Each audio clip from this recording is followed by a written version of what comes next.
Wife వెలిగిందంటే హస్బెండ్కి భయం. దేవుడా ఈరోజు ఎలా కూల్ చేయాలి అని ఆలోచిస్తూ ఉంటారు.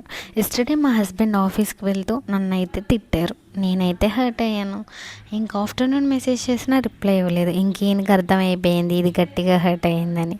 ఇంక ఈవినింగ్ కాల్ చేసి నువ్వు స్కూటీ వేసుకొని మా ఆఫీస్ దగ్గరకు వచ్చి నేను బయటికి తీసుకెళ్తా అన్నారు. బయటికంటే చాలు నాకు ఎక్కడ లేని ఆనందం వచ్చేస్తుంది. ఇంకేం ఆలోచించకుండా వెంటనే రెడీ అయ్యి ఆఫీస్ దగ్గరికి అయితే వెళ్ళిపోయాను. కొత్తగా నిలోఫర్ పెట్టారు అక్కడికి తీసుకువెళ్తా అన్నారు. 200 పెట్టి మనం టీ తాగడం అంత అవసరం లేదైతే అన్నాను. వీడియో తీసుకొని అప్లోడ్ చేసుకుంటావు కదా అన్నారు.